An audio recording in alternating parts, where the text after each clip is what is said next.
Sheltering trees. Thankful for the sheltering trees as the winter storms hit our way. Be a sheltering tree, but be aware the process is long and painful. For to become a sheltering tree, one must first have a chink in their armor, a wound that won't quite heal, a loss that cannot be regained, or a trial so fierce and flame so hot that even their thick shell can't protect the dead core that is within.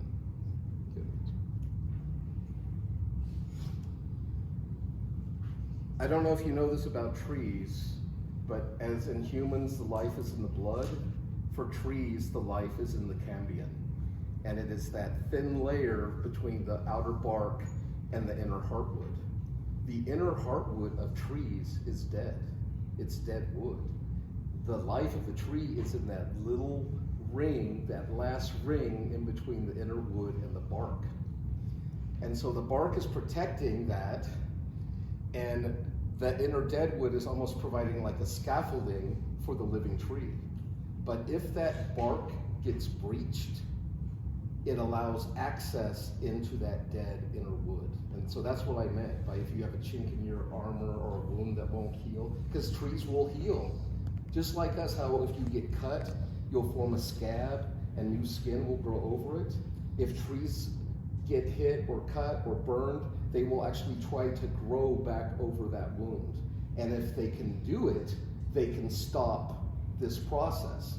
But if they cannot heal the wound, you go to the next slide, a fungi will come into them. Oh, look at that tree. That's called a chimney tree, where it has been completely burned out all the way from the inside. That tree is still alive. It is alive because its outer bark. You see how this bark is still growing and coming around the burn and trying to heal and seal off?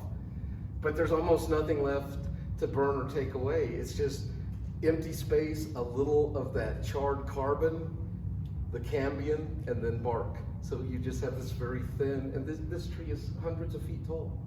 And you can go in and look at the sky. So what happens is when a tree gets hit or its bark gets knocked off, or maybe a fierce fire comes through and is able to burn away some of the bark,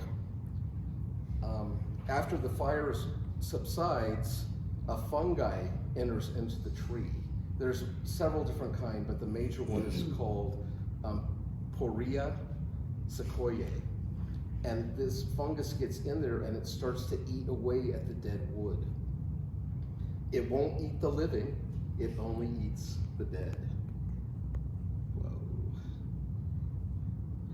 Then another fire will come in and it will consume away all the rotted wood that the Porrhea fungi has consumed. And then it's a process until, you can go to the next slide, until you get basal, they're called basal hollows. I like to call them fire caves or gnome homes. But I've been in some of these basal hollows of living trees that we could have fit half this class in there. You know, standing like this, I could get half of you into one of these trees. There's a basal hollow fallen tree in Grant's Grove, right past Grant. We could get the whole class in. It's so huge. It's so cool because it's fallen on a slope like this, and you can climb through the tree, and it's so big, it's like I could be like the Vitruvian Man and put my feet and hands like this and span that hole. It's by the time you get to the top of the tree. Okay, we'll go to the next one. Would you look at that? This tree has like a bay window inside, and another opening, and it's just, these trees provide shelter. By day, the bats live in there, and then at dusk, when they go out to feed, the swifts, which are like swallows, come in and take their place. It's almost like a timeshare between the bats and the swifts, the day creatures and the night creatures. And they pass and give their greetings on their way in and out. And also it provides home for all sorts of critters, even bears. We had a webcam set up on our trail at Grizzly Creek where I worked. And there was one of these basal hollows alongside the trail, and it's a motion detected camera, and so it had this bear come down the trail, and it popped into the basal hollow, and then the camera shut off because there's no more movement. And then a couple hours later, it came back on. It's like the bear went in there for a little nap and then continued down its trail. But I mean, people have lived in these.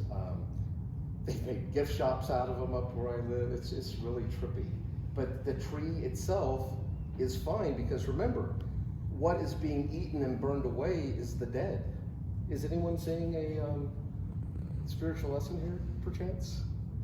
When I first realized what was happening, I was just geeking out.